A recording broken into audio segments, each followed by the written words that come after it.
Hi, hello, and welcome back to the HII Method. My name is Jen Hatz. I am the host of the HII Method podcast and also the founder of the HII Method, a holistic, integrative, and innovative approach to assessing and optimizing human health, well-being, and performance. And I'm partnered with Neuroforce One, a human performance company that has been training champions for years. And they offer training and assessments in their facility as well as remote options available. And a few episodes ago, I talked about the big three, the brain big three, and it's the big three areas of your overall lifestyle in which to prioritize and focus on in order to protect your brain and your mental health. The big three being sleep, so prioritizing sleep, deprioritizing alcohol, and regulating your blood glucose concentrations, which means eliminating all those sugar-sweetened drinks. Now, something that I wanted to bring up specifically related to alcohol today as a short little topic here, the fact that alcohol is everywhere. And this is something that I think a lot of people maybe don't even realize or recognize just how present it is across all of these different areas across our lives until you start to try to limit or eliminate it from your lifestyle. That's when you start to, that's if anything the trigger, right? That's when we start to recognize like, whoa, this is actually everywhere. Why is it everywhere? What do I do about these different situations where it is everywhere?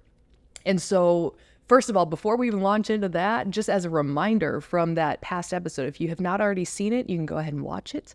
But as a quick little overview, the fact that alcohol is a neurotoxin. And it's actually interfering with how your brain communicates and processes information. So it's really not beneficial for you in general. It's not used as in any way for a health benefit. It's a vice. It's used as a vice. And it's because of that neurotoxic, the effects of the neurotoxin on your system, that it's binding to these receptors, blocking communications. So in the moment, you might perceive like you are relaxed or like you have freed your inhibitions, like you are able to maybe like speak like uninhibited or act uninhibited. And that's not necessarily a good or bad thing. What it is depending on you and what you're familiar with socially, that might feel like you have more confidence socially, or it might feel like you are more relaxed socially. The real big picture, the overarching theme there is the fact that it's what you are familiar with socially that is now being in some way altered because of how this chemical is altering how your brain processes information. So if hopefully that kind of sets the tone of why we might experience what we perceive as a benefit of alcohol especially in social situations, when the reality is it's not really benefiting you. It's what you're experiencing compared to what you're familiar with socially. So there might be a higher level of maybe anxiety, of a social anxiety, or maybe you just lean towards introversion naturally. And so when you are in situations where you need to be extroverted, maybe that places an added sense of anxiety or an added stress on wanting to say the right thing or do the right thing, And so there's really a dense, like deep, we can go deep into this topic about the social influences that could be at play, and even your own interpersonal and personal influences that are at play when it comes to how you're viewing social situations and maybe when and why you would have a drink. So for the sake of this topic right now about the fact that it's everywhere, it's really based on that. The fact that socializing involves, unfortunately, so much alcohol as the epicenter of our social activities. And I think that's only because we have become familiar with it. We have allowed ourselves to view it as this completely normalized part of the equation. We have normalized it.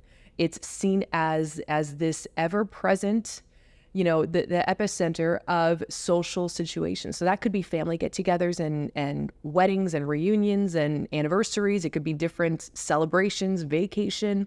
It could be something as simple as just weekends. Like you're just familiar with having alcohol available on the weekends because that's just what you're familiar with. Maybe that's what you grew up around. that was the environment that you grew up in, where that was how weekends were spent, where there was alcohol in some way incorporated into the weekends, right?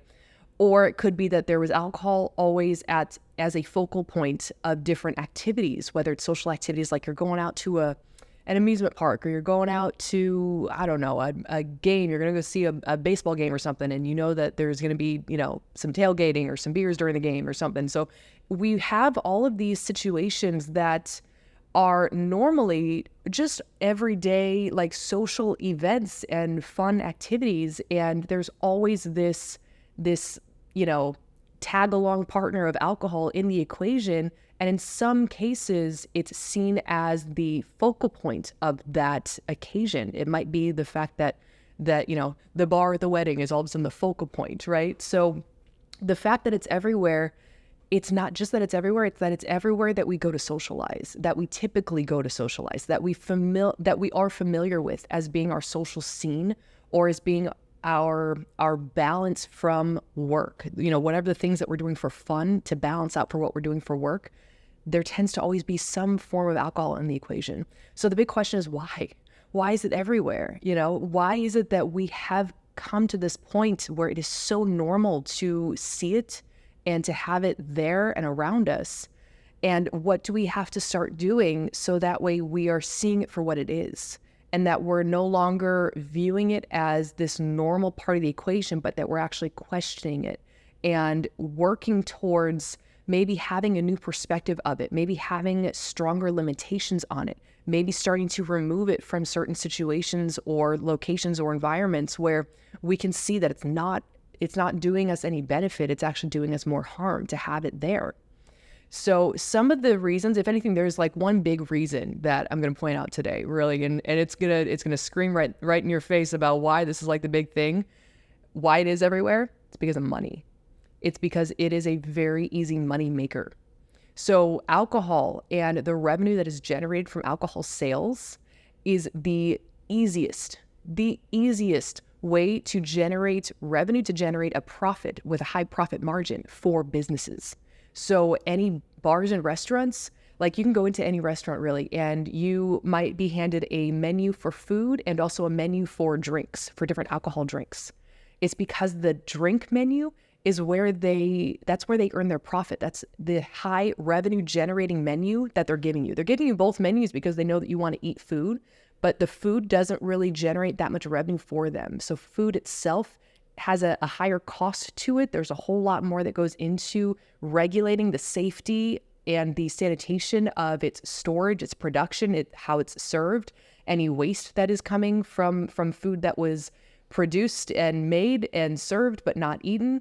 There's a whole side of the equation with food where it's not a very high profit. It's not a highly profitable business if it's just food and food sales. So instead, in addition to food, you have an alcohol menu, a drink menu, and that has a lot less need to regulate those different steps. First of all, you have a whole lot less worry about storage, about any waste, because you can just store it and use it until it's all the way gone. You don't have to worry about, preparing something and it going to waste, really. You can price it out pretty high. People will pay pretty high prices for a drink that is prepared for them, and the cost for it for you as a business is very low. So you get a high opportunity for profit from that drink menu.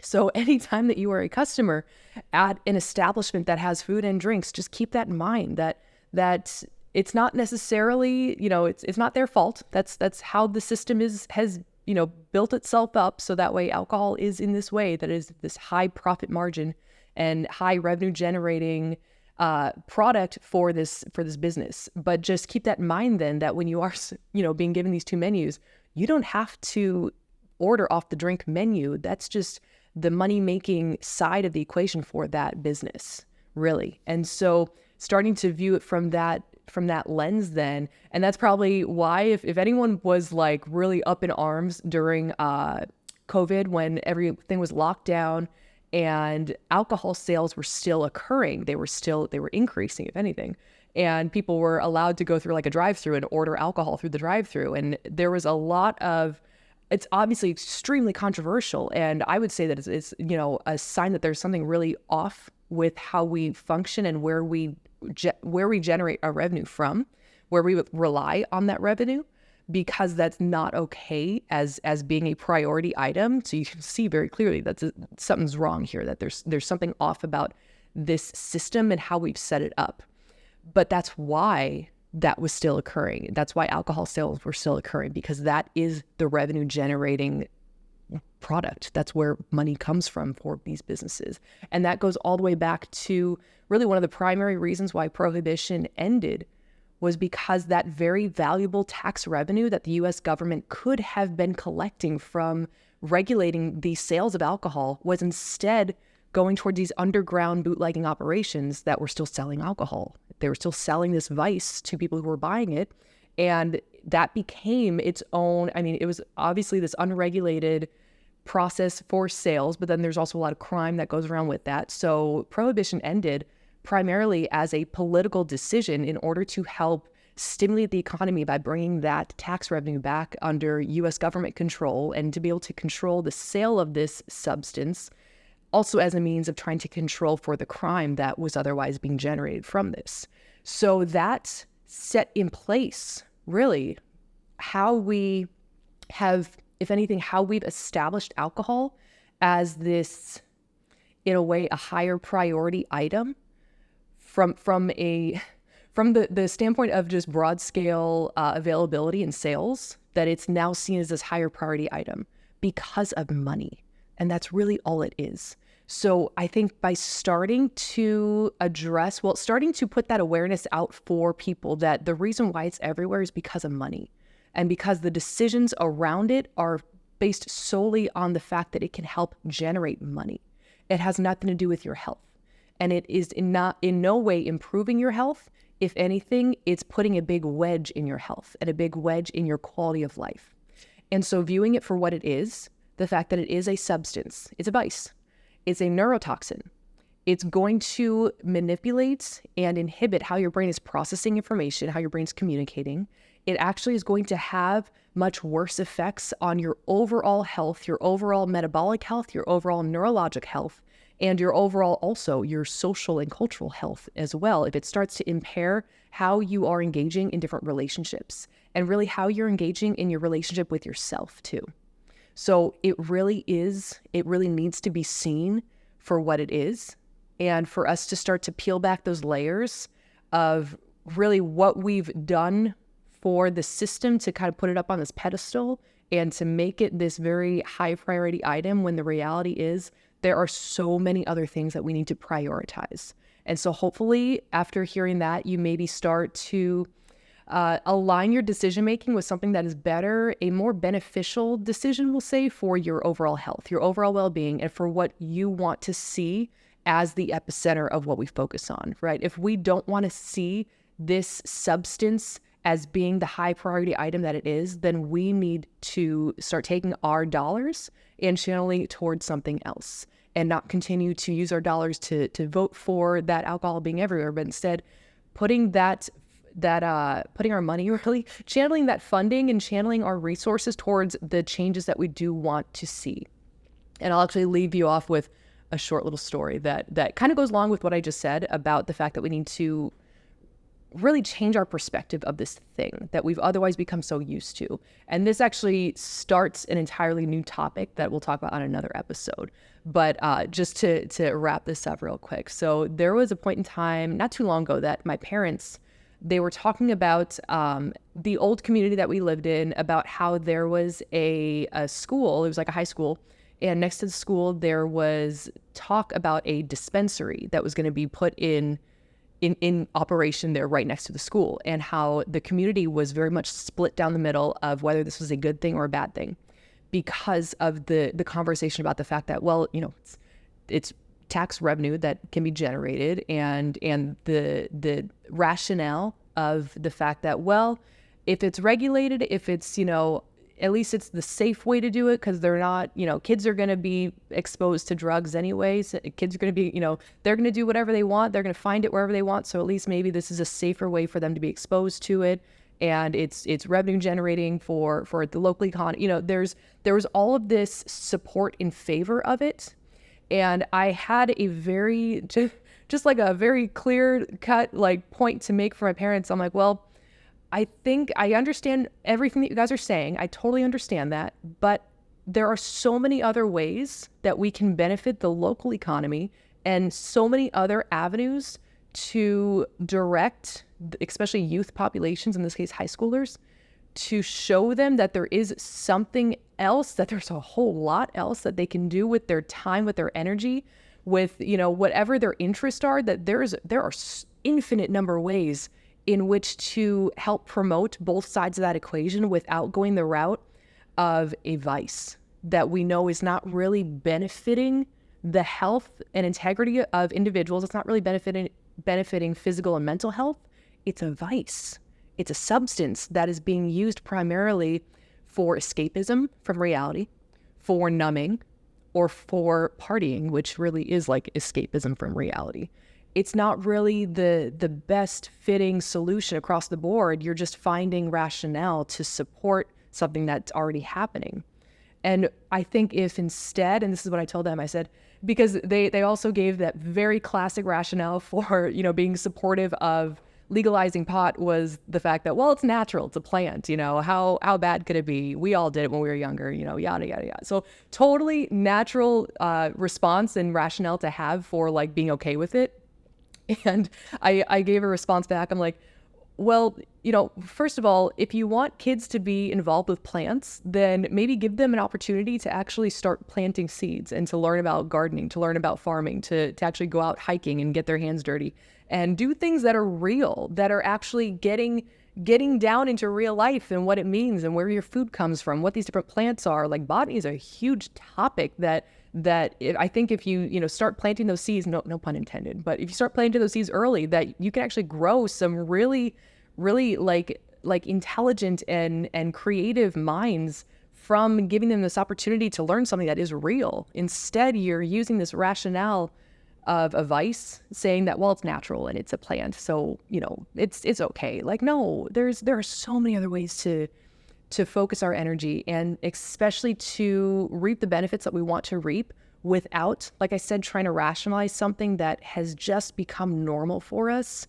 And now we're trying to justify the fact that, yeah, it's okay, it's safe and healthy, and we can still, we can continue to peel back the layers and sit back and take a big picture perspective of what it is that we actually want for ourselves, what it is that we want for our communities, and whether or not we do in fact want, in this case, vices, to be seen as something that is so normal, so completely normal, that we're willing to justify it by any means possible. So instead, hopefully this has triggered for some of you some ideas that there are so many other ways that we can start to view not only whether or not we want or need to have alcohol available at all of these different locations socially and culturally and food wise, like, do we really need to have alcohol sales present at every single restaurant, or are there more sustainable and more beneficial ways to manage these different businesses and operations where they don't have to rely on selling something like that in order for them to achieve the overall revenue that they need to stay in business? Maybe there are better ways that we can go about this, and maybe we just have to turn our focus towards being creative and thinking outside the box in order to achieve the outcomes that we want to see. So hopefully that planted some seeds for you guys. All right, take it easy. Bye-bye.